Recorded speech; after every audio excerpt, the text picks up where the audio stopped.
여러분 안녕하십니까, 강신업 변호사입니다. 나경원 의원이 말이죠, 정말 또 페이스북에다가 나다르크다운 문장을 썼습니다. 헌재는 즉각 추가 변론기를 지정하고 대통령 측 신청 증거와 증인을 채택해야 한다.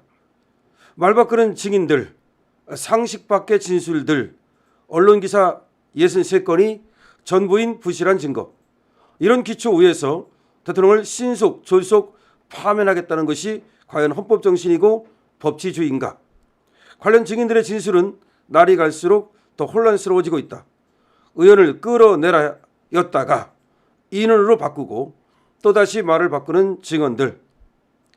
해외 정보 담당인 국정원 1차장에게 계엄 관련 지시를 했다는 것은 상식적으로도 이해 불가다. 그동안의 증인 진술의 신빙성이 상당히 의심된다. 결국 국민들을 분노케 했었던 부분의 실체가 증인의 불확실하고 부실한 선택적 기억과 증언에 근거하고 있다는 것 아닌가. 더 충격적인 것은 헌재가 헌재법 32조를 무시한 채 현재 수사 중인 사건 기록까지 무리하게 끌어들이고 있다는 점이다. 법이 금지한 증거로 대통령을 심판하겠다는 것인가? 불확실한 진술들에 기반해 거짓과 사실이 혼재된 언론 보도가 재생산되고 이를 기초로 가짜뉴스가 확산되고 있다. 그에 비해 대통령 측의 방어권 기회는 턱없이 부족하다. 지난 4일 약 8시간의 탄핵 심리 중 대통령의 대리인들에게 허용된 신문은 총 45분. 더구나 이 사건의 당사자이자 사건을 가장 잘 아는 대통령 본인에게는 증인에게 직접 물어보지 못하도록 금지시켰다. 단 3분의 추가 변론 기회조차 문영배 소장 대행은 단칼에 거절하지 않았는가. 게다가 헌재는 대통령 측 대리인단이 신청한 대다수의 증거들과 증인들도 채택하지 않고 있다.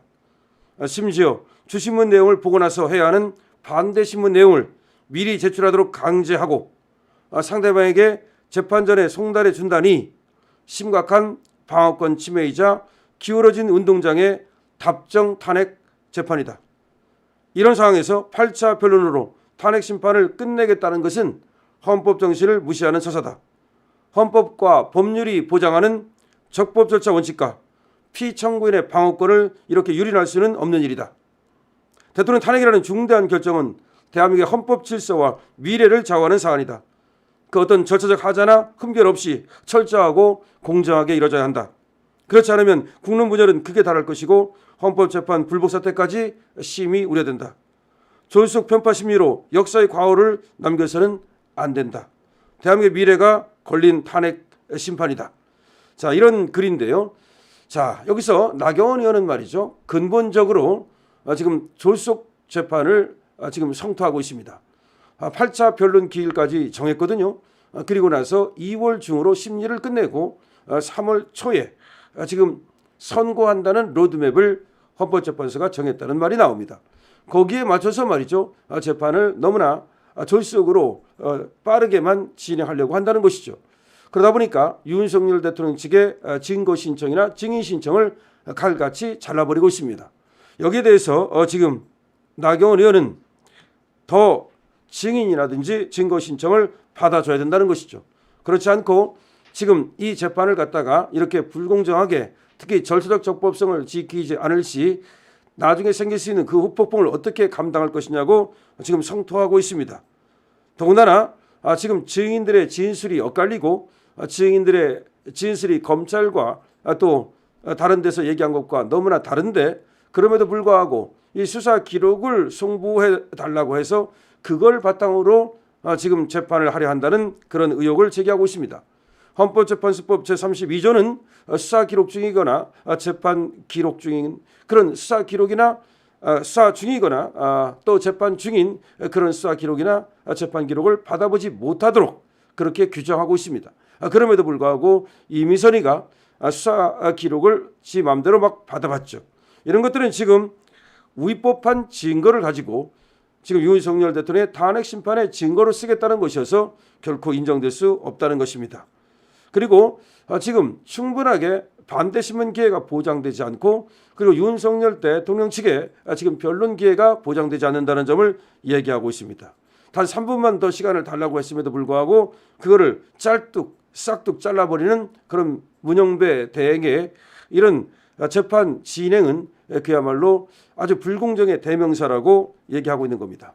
더군다나 8차 변호로 탄핵 심판을 끝내고 그리고 더 이상 지금 심리를 하지 않겠다는 것은 이거는 피청구인의 방어권을 유린하는 것이고 헌법이 보장한 그리고 법률이 보장한 적법 절차의 원칙을 지금 무시하는 것이라고 얘기하고 있습니다. 이런 졸속 편파 심리로 역사의 과거로서는 남겨서는 안 된다면서 이것이 대한민국의 미래에 걸린 심판이기 때문에 더 지금 확실하게 시간을 갖고 윤석열 대통령의 이 사건을 심판할 것을 요구하고 있습니다. 지금 나경원 의원이 페이스북에다가 쓴 글인데요. 나경원 의원이 이렇게 페이스북에 글을 쓰는 이유는 무엇이겠습니까? 물론 지금 나경원 의원이 얘기하는 것이 새삼스러운 것은 아닙니다. 다 나와 있는 얘기고 우리가 알고 있는 얘기고 지금 우리가 계속해서 얘기해 왔던 그런 것들입니다. 그러나 이렇게 다시 한번 나경원 의원이 이걸 짚음으로써 헌법재판소에 또 이런 문제점을 지적하고자 하는 것입니다. 나경원 의원이 이렇게 또 쓰면 이것이 언론에 기사화도 되고 또 유튜브에도 방송도 되고 하니까 어떤 방식으로든지 어떤 절차를 거쳐서든지 어쨌든 이런 문제가 공론화되고 그래서 헌법재판관들도 알게 됩니다.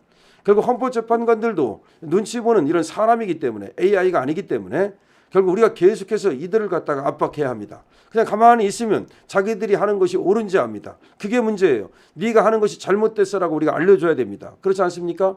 예를 들어서 헌법재판소법 32조에는 수사 중이거나 재판 중인 기록을 받아보지 못하도록 되어 있는데 그것을 자기 마음대로 받아보는 것 자체가 잘못된 것이고요. 송달도 우편송달한 것이 잘못된 것이고요. 그리고 기일도 일괄지정을 한 것이 잘못된 것이고요. 이런 것들을 우리가 다시 공론화함으로써 이것들이 언론에 계속해서 이렇게 나갈 수 있도록 만들어줘야 됩니다. 그래야만 조금이라도 저 헌법재판관들이 부담을 느끼고 공정한 재판에 대한 생각을 다시 한번 하게 되겠죠. 지금 너무나 우리가 지금 사실은 말이죠. 지금 쟤들의 진술이 좀 바뀌었다. 장원이라든가 또는 곽종근 애들의 진술이 바뀌었다. 그래서 우리에게 유리하다.